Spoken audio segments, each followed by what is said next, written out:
বিরতির পর স্বাগত। রাজ্যে বর্তমানে চুরি কাণ্ড অব্যাহত। কখনো দেখা যাচ্ছে বাড়ি ঘরে চুরি, কখনো দোকানপাটে চুরি। তাতে বাদ যাচ্ছে না শিক্ষা প্রতিষ্ঠানগুলিও, কারণ শিক্ষা প্রতিষ্ঠানগুলিতেও প্রতিনিয়ত চুরি কাণ্ড সংগঠিত হচ্ছে। এবং শান্তির বাজারেও একই ছবি। শান্তির বাজারে দুই স্কুলে দুঃসাহসিক চুরি। গতকাল রাতে শান্তির বাজার মহকুমা শান্তির বাজার মডেল বালিকা বিদ্যালয় এবং শান্তির বাজার বয়েজ হাই সেকেন্ডারি স্কুলে দুঃসাহসিক চুরি সংগঠিত করে নিশি কুটুম্বের দল। সকালবেলা শিক্ষকেরা যখন প্রাত বিভাগে শান্তির বাজার বালিকা বিদ্যালয়ে আসেন, তখন তারা দেখতে পান বিদ্যালয়ের মেন গেট অর্থাৎ মূল ফটকের সঙ্গে ছোট গেটের দরজার তালা ভাঙা। তারপরেই শিক্ষকরা বিদ্যালয়ের ভেতরে প্রবেশ করে দেখতে পান বিদ্যালয়ের প্রত্যেকটা ক্লাসরুমের অফিস স্টাফ রুমের তালা ভাঙা অবস্থায়। পাশাপাশি স্টাফ রুম থেকে শুরু করে অফিস কক্ষের প্রত্যেকটা আলমারির লকার ভাঙা অবস্থায়। বিদ্যালয়ের এই অবস্থা দেখে খবর দেওয়া হয় শান্তির বাজার থানায়। ছুটে আসে শান্তির বাজার থানার পুলিশ। কম্পিউটার, ল্যাপটপ সহ বিভিন্ন গুরুত্বপূর্ণ সামগ্রী থাকা সত্ত্বেও নিশি কুটুম্বের দল নিয়ে যায় বালিকা বিদ্যালয়ের ছাত্রীদের কাছ থেকে ফর্ম ফিল আপের জন্য যে টাকা সংগ্রহ করা হয়েছিল তা। তবে নিশি কুটুম্বের দল 50 থেকে 55 হাজার টাকা চুরি করেছে বলেই ধারণা করা হচ্ছে। অপরদিকে একই দিনে শান্তির বাজার বয়েজ হাই সেকেন্ডারি স্কুলেও চুরি কাণ্ড সংগঠিত হয়। জানা যায় ওই বিদ্যালয়েও নিশি কুটুম্বের দল বিদ্যালয়ের অফিস কক্ষ এবং স্টাফ রুমের তালা ভেঙে বিভিন্ন সামগ্রী চুরি করে নিয়ে চম্পট দেয়।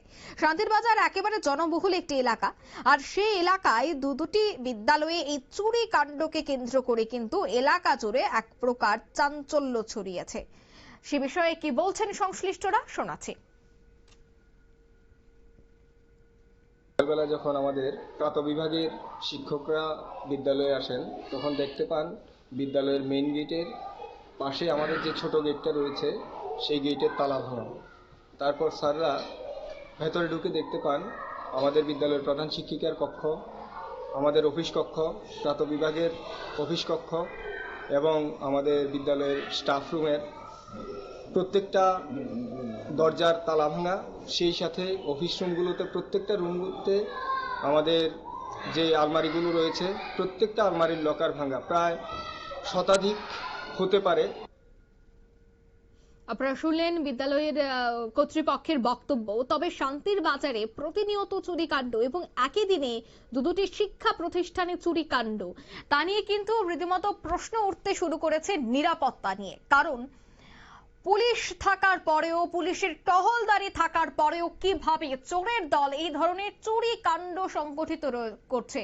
তবে কোথায় রয়েছে নিরাপত্তা? নিরাপত্তা নিয়ে কিন্তু প্রশ্ন উঠতে শুরু করেছে।